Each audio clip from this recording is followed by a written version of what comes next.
सुप्रभात प्यारे बच्चों, आज हम पढ़ेंगे बाल महाभारत कथा का वन पर्व का आगे का अध्याय यानी भीम और हनुमान की भेंट। मौसम सुहावना था।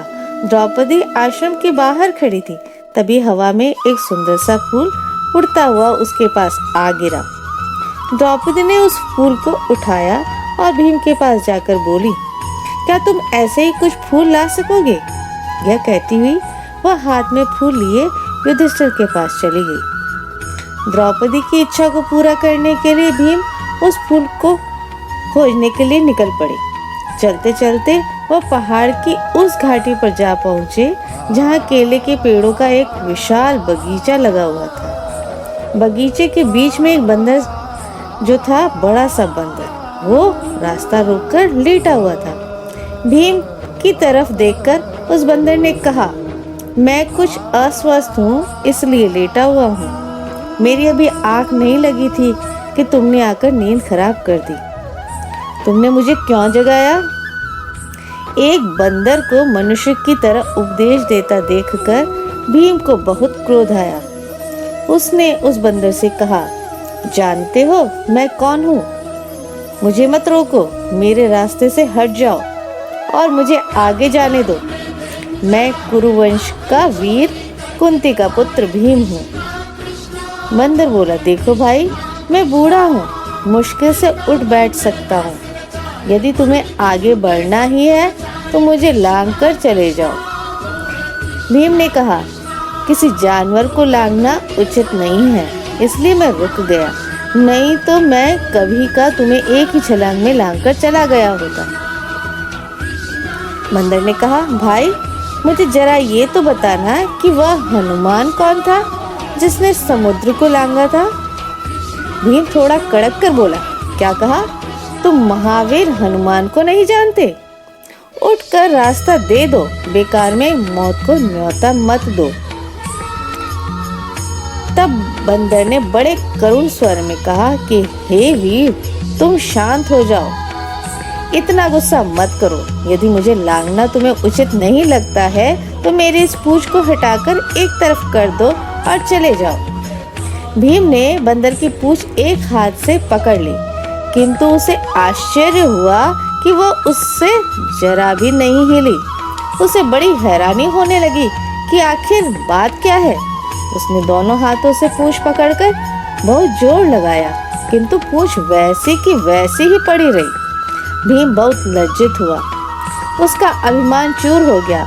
उसे बड़ा ताज्जुब होने लगा कि मुझसे अधिक ताकतवर यह कौन है। भीम के मन में ताकतवरों व बलिष्ठों के लिए बड़ी श्रद्धा थी। वह नम्र हो गया और बोला, मुझे क्षमा करें, आप कौन हैं? हनुमान ने कहा, हे पांडुवीर, मैं ही हनुमान हूँ। तो तब क्या बोलने लगे भीम, हे वानर श्रेष्ठ, मुझसे बढ़कर भाग्यवान और कौन होगा जो मुझे आपके दर्शन हो गए। कहकर भीम ने हनुमान को झुककर प्रणाम किया और उसे आशीर्वाद देते हुए कहा कि भीम, युद्ध के समय तुम्हारे भाई अर्जुन के रथ पर उड़ने वाली ध्वजा पर मैं विद्यमान रहूंगा। विजय तुम्हारी ही होगी। इसके पश्चात हनुमान ने भीम को पास के झरने में खिले हुए सुगंधित फूल दिखाए। फूलों को देखते ही भीम को द्रौपदी का स्मरण हो आया। उसने जल्दी में उन फूलों को तोड़ा और तेजी से आश्रम की ओर लौट चला। अगला है अध्याय द्वेषी दुर्योधन पर पांडवों की दया। पांडवों के वनवास के दिनों में बहुत से ब्राह्मण उनके आश्रम में गए थे।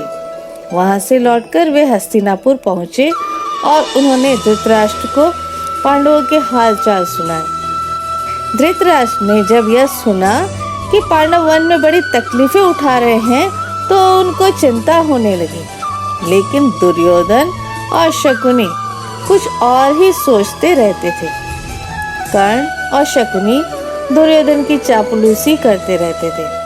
फिर भी दुर्योधन को इन सब में संतोष नहीं मिलता था।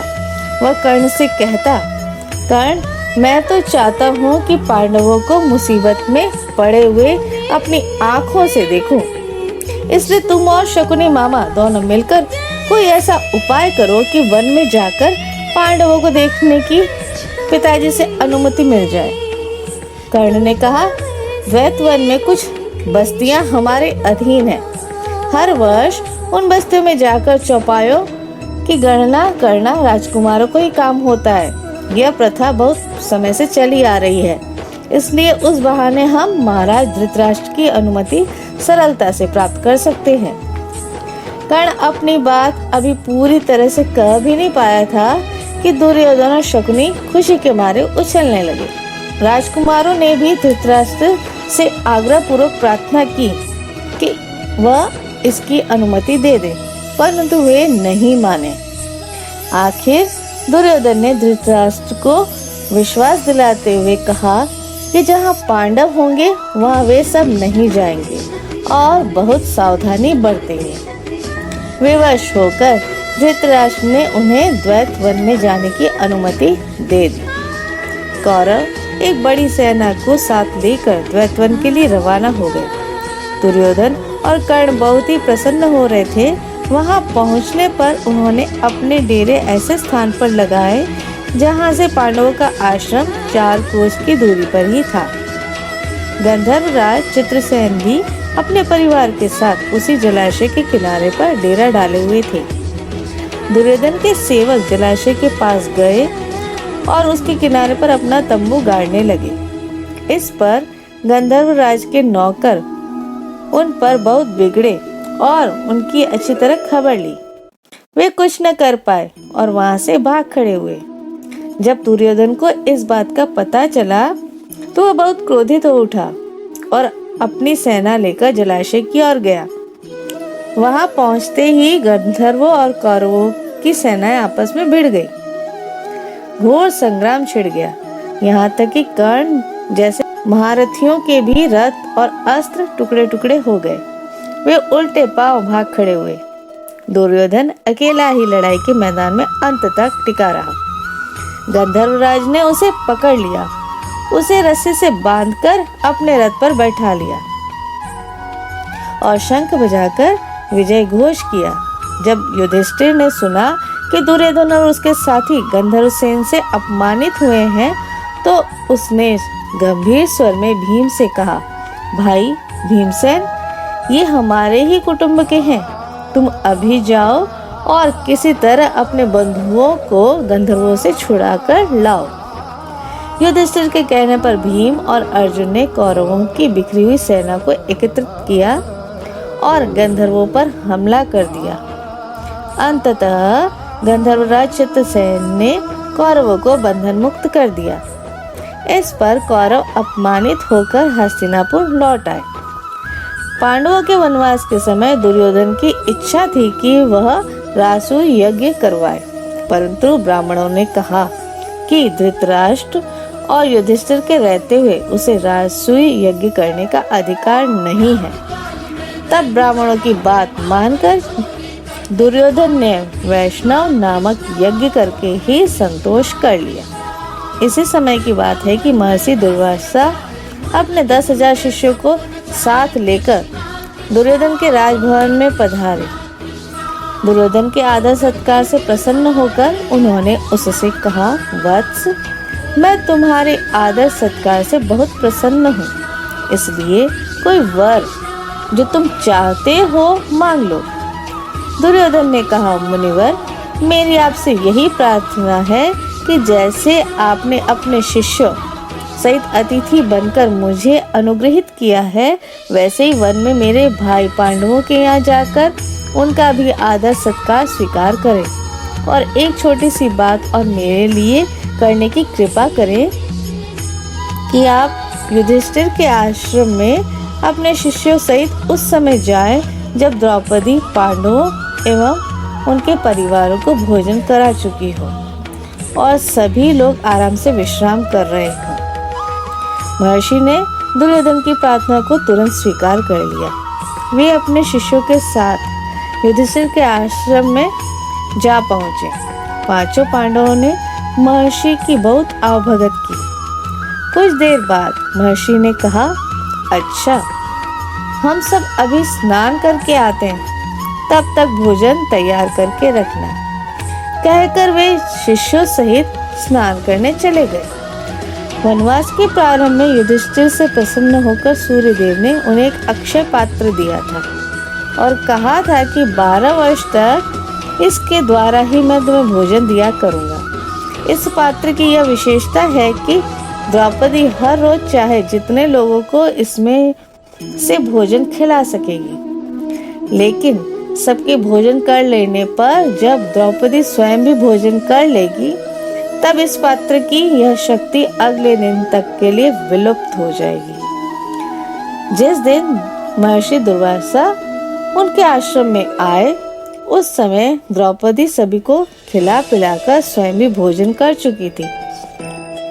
इसीलिए सूर्य का दिया हुआ अक्षय पात्र उस दिन के लिए खाली हो चुका था। द्रौपदी बहुत चिंतित हो गई। उसने प्रभु को याद किया। इतने में श्री कृष्ण कहीं से आ गए और सीधे आश्रम के रसोई घर में जाकर द्रौपदी के समक्ष खड़े हो गए। वे बोले, बहन कृष्णा, तुम खाने को दो, मुझे बड़ी भूख लगी है। अब तो द्रौपदी और भी दुविधा में पड़ गई। श्री कृष्ण ने कहा, जरा अपना अक्षय पात्र लेकर आओ, देखें कि उसमें कुछ है भी या नहीं। यहाँ देखिए, इस अक्षय पात्र में एक जो है दाना उन्हें खाने का दिख जाता है। द्रौपदी घबराते हुए वह पात्र ले आई और श्री कृष्ण को दे दिया। उस पात्र के एक छोर पर अन्न का एक कण और साग की पत्ती लगी हुई थी। श्री कृष्ण ने उसे लेकर मुंह में डालते हुए मन ही मन कहा, यह भोजन हो, इससे उनकी भूख मिट जाए। द्रौपदी तो यह देखकर सोचने लगी कि मैं कैसी हूँ, मैंने ठीक से बर्तन भी नहीं धोया, इसलिए वासुदेव को उसमें लगा हुआ अन्न कण और साग खाना पड़ा। मुझे धिक्कार है। इस तरह द्रौपदी स्वयं को धिक्कारने लगी। तभी श्री कृष्ण ने बाहर जाकर भीम से कहा, तुम जाकर दुर्वासा ऋषि को अपने शिष्यों सहित भोजन के लिए बुला लाओ। भीम उस स्थान पर गया जहाँ ऋषि अपने शिष्यों सहित स्नान कर रहे थे। भीम ने उनके नजदीक जाकर देखा कि दुर्वासा ऋषि का सारा शिष्य समूह स्नान करके भोजन भी कर चुका है। दुर्वासा ऋषि के शिष्य उनसे कह रहे थे, गुरुदेव, युधिष्ठिर से हम व्यर्थी भोजन तैयार करने के लिए कर आए। हमारा तो पेट भरा हुआ है और हमसे उठा भी नहीं जा रहा है। इस समय हमारी बिल्कुल भी खाने की इच्छा नहीं है। यह सुनकर ऋषि ने भीम से कहा, हम सब तो भोजन कर चुके हैं, युधिष्ठिर से जाकर हमारी ओर से असुविधा के लिए क्षमा मांग लेना। यह कहकर ऋषि अपने शिष्यों सहित वहां से रवाना हो गए। अब है अगला मायावी सरोवर और पांडव। पांडवों के वनवास की अवधि पूरी होने वाली थी। 12 वर्ष समाप्त होने में कुछ ही दिन शेष बचे थे। उन्हीं दिनों पांचों पांडव एक निर्धन ब्राह्मण की सहायता करते हुए जंगल से काफी दूर निकल आए। सभी थके हुए थे, इसलिए वहीं कहीं बैठकर आराम करने लगे। तभी युधिष्ठिर ने नकुल से कहा, भैया, जरा पेड़ पर चढ़कर देखो तो सही कि कहीं कोई नदी या जलाशय तो नहीं दिखाई दे रहा है। नकुल ने पेड़ पर चढ़कर चारों ओर देखा और उतरकर कहा कि कुछ दूरी पर ऐसे पौधे दिखाई दे रहे हैं जो पानी के नजदीक ही उगते हैं। वहीं आसपास कुछ बगुले भी बैठे हुए हैं, इसलिए वहां पानी अवश्य होना चाहिए। युधिष्ठिर ने उससे कहा कि जाकर देखो और पानी मिले तो ले आओ। यह सुनकर नकुल तुरंत पानी लेने चल दिया। कुछ दूर पहुंचने पर उसने अनुमान के अनुसार नकुल को एक जलाशय वहां मिल गया। उसने सोचा, पहले तो मैं अपनी प्यास बुझा लूं और फिर अपने भाइयों के लिए तरकश में पानी लेकर जाऊंगा। यह सोचकर उसने अपने दोनों हाथों की अंजलि में पानी लिया और पीना ही चाहता था कि इतने में आवाज आई, माद्रीपुत्र, यह जलाशय मेरे अधीन है, दुस्साहस न करो, पहले मेरे प्रश्न का उत्तर दो, फिर पानी पियो। लेकिन नकुल को तो तेज प्यास लगी थी। उसने उस वाणी की परवाह नहीं की और अंजलि से पानी पी लिया। पानी पीकर किनारे पर चढ़ते हुए से कुछ चक्कर सा आया और वह वहीं गिर पड़ा। नकुल के काफी देर तक न लौटने पर युधिष्ठिर को चिंता होने लगी। उन्होंने सहदेव को भेजा। सहदेव ने जलाशय के नजदीक पहुंचकर नकुल को जमीन पर पड़ा हुआ देखा, लेकिन उसे भी बहुत तेज प्यास लगी हुई थी। वह ज्यादा कुछ सोच नहीं सका। वह पानी पीना ही चाहता था कि पहले जैसी वाणी उसे सुनाई दी। उसने वाणी की चेतावनी पर ध्यान नहीं दिया और पानी पी लिया। किनारे पर चढ़ते हुए वह भी अचेत सा होकर नकुल के पास ही गिर पड़ा। जब सहदेव भी बहुत देर तक नहीं लौटा तो युधिष्ठिर को चिंतित होकर अर्जुन से बोले, जाकर देखो तो कहीं उनके साथ कोई दुर्घटना तो नहीं हो गई। अर्जुन बड़ी तेजी से चला। जलाशय के किनारे पर उसने दोनों भाइयों को मृत पड़े हुए देखा तो वह हैरान हो गया। वह समझ नहीं पाया कि इनकी मृत्यु का क्या कारण है। यही सोचते हुए वह भी जलाशय के पानी पीने के लिए उतरा। उसे भी वही वाणी सुनाई दी, अर्जुन, मेरे प्रश्नों के उत्तर देने के बाद ही तुम अपनी प्यास बुझा सकते हो। यह जलाशय मेरा है। यदि तुम मेरी बात नहीं मानोगे तो तुम्हारी दशा भी वही हो जाएगी जो तुम्हारे भाइयों की हुई है। अर्जुन यह सुनकर क्रोध में आ गए। उसने बाण चलाने शुरू कर दिए। जिधर से आवाज आ रही थी वह उसी और निशाना लगाकर तीर चलाते रहे, परंतु उसके बाणों का कोई असर नहीं हुआ। अपने बाणों को बेकार होता देखकर अर्जुन का क्रोध और बढ़ गया। उसने सोचा कि पहले अपनी प्यास तो बुझा ही लूं, फिर लड़ूंगा। उसने जलाशय में उतरकर पानी पी लिया और किनारे तक आते आते वह भी भाइयों के पास चारों खाने चित्त होकर गिर पड़ा। उधर प्रतीक्षा करते करते युधिष्ठिर बहुत व्याकुल हो रहे थे। वह भीम से चिंतित स्वर में बोले, भैया भीम, देखो तो अर्जुन भी नहीं लौटा। आज जरा तुम जाकर देखो तीनों भाइयों को क्या हो गया है। युधिष्ठिर की आज्ञा मानकर भीम भी तेजी से जलाशय की ओर बढ़ा। उसने जलाशय के किनारे पर जाकर देखा कि उसके तीनों भाई मृत पड़े हैं। उसने सोचा कि जरूर यह किसी यक्ष की ही करतूत है। जरा पानी पी लूं, फिर इसे देखता हूँ। यह सोचकर भीम अभी जलाशय में उतरना ही चाहता था, फिर वही आवाज आई, मुझे रोकने वाला तो कौन है। कहता हुआ भीम निडरता से जलाशय में उतरा और पानी पी लिया। पानी पीते ही वह भी अपने भाइयों की तरह वहीं पर ढेर हो गया। उधर युधिष्ठिर और भी व्याकुल हो गए। वह सोचने लगे कि बड़े आश्चर्य की बात है कि कोई भी अब तक नहीं लौटा। आखिर भाइयों को क्या हो गया है? क्या कारण है कि वे अभी तक नहीं लौटे हैं? कहीं जल की तलाश करते करते वे जंगल में इधर उधर तो नहीं भटक गए हैं? मैं ही जाकर देखता हूँ कि आखिर बात क्या है। अब आखिर बात क्या थी, ये यक्ष प्रश्न हम जानेंगे अगले अध्याय में। धन्यवाद।